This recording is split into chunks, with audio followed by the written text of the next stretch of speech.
Hello everyone, welcome to a new video. Today I'm going to be talking about a brand new indie comic that just came out in October. It's written by my good friend Dan Torrey and drawn by Rodrigo Magela. The comic itself is called Star Spangled Tales. It's been really fantastic seeing this project come together. I think it was about a year ago that Dan first showed me details about the series. You know, he told me, I think, a little bit about what his idea was. He showed me an early script. Just to get some feedback on it. Then I got to see some of the early pencil drawings, and then as it went on, inking without color, and then the final pages. And I gotta say, it was very cool to see this all come together from the original idea to how it all turned out. And now the first issue's finally here, and boy howdy is it good. Yee-haw!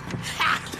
I'll tell you, I don't ordinarily yee-haw, but this is a fucking yee-haw! So the book is about the true story of Edwin Drake, the man who invented the process of drilling for oil, as well as his wife Laura. At the beginning of the story, Edwin is bedridden, suffering from typhus.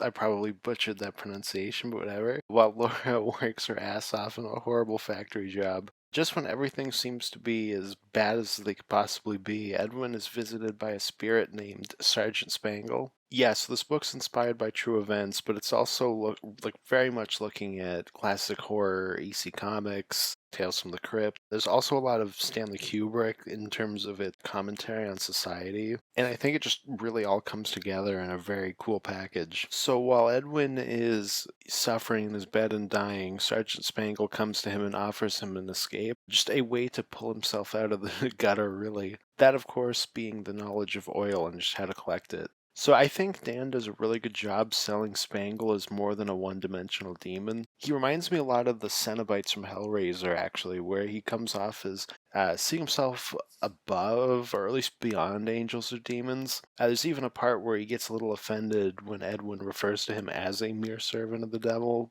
which I thought was really cool. And I like him a lot as the representation of the evils that exist within America. He really comes off as a specter that hides in the shadows, just seeding issues across the country. As well, it strikes a good balance of social commentary and pulp horror, I think. It never really feels preachy, which is nice because it's definitely a more political book. I think what helps with that is the subject matter. It could have so easily been about, say, a major election or political scandal. Instead of having a ghost orchestrate, say, like Watergate or the Monica Lewinsky scandal, Dan, who's very much a history nerd, turns the light on an unsung story that does exist in the history books, but is maybe a little buried in the public eye. And I think that ultimately just gives Spangle more weight. You're almost seeing a story time forgot, which makes his shadowy manipulations a little bit scarier. I mean, if the finding of oil snuck past us, what else could have? Also, to give major props to Magela's art. I remember Dan gave me a brief idea of the Spangle character when it was just, barely a concept, maybe just a thought, and immediately I had this image in my head. They're all very dramatic and give him an extra sense of authority, while he also sells this very feeble Edwin that's launched into this horrific situation. So I gotta say, this is a little random, but while reading the first issue, I was listening to Alice Cooper's album Welcome to My Nightmare. I really recommend reading it that way, which may sound strange, but I thought it was very fitting. I mention this only because by the time I got to the section in Laura's factory, I was listening to the song Steven. It was so fitting in the scene with a child that I won't spoil for anybody that wants to read it. It actually just all came together so well that I actually teared up a little bit. That whole section in general is just very relatable to me. I actually used to work in a factory, and while safety standards are a lot better nowadays, I recognized a lot of my experiences there, just in the dehumanizing that you experience. It just really struck a chord with me, I thought, and was just, I think, a sad, universal truth. So while I'm also talking about, just nonsense in this review, I also want to add a funny little story about when I was reading this. Okay, so I get to this part where Laura says the word weir. Now keep in mind, I'm reading this zoomed out on a tablet just so I can get the pictures that I'm using in this video. And while I'm reading it, I'm not wearing my glasses for whatever reason. I put them aside. So I'm reading this and I think it just says were.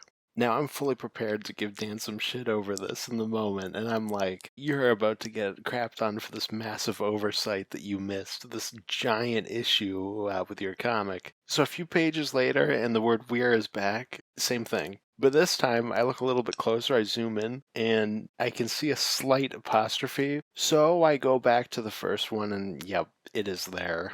And I can't make fun of him for such a colossal and book-breaking issue, unfortunately. So yeah, I think Dan and Rodrigo really cooked up something special here, and I'm very excited to see how it continues. I think the Kickstarter for issue 2 will probably be coming soon, in the next few months, I'd imagine. Dan doesn't know I'm reviewing this, but I don't think he'll mind me sharing a sneak peek for that. Let me know in the comments if you guys have read Star Spangled Tales issue 1. If you haven't, also let me know. I'm not sure where exactly it's available, but I can probably help you with that. I can help you find a copy and talk to Dan about that. Next week, I'm going to be doing a video about Dracula in 2023, and I hope to see you guys there.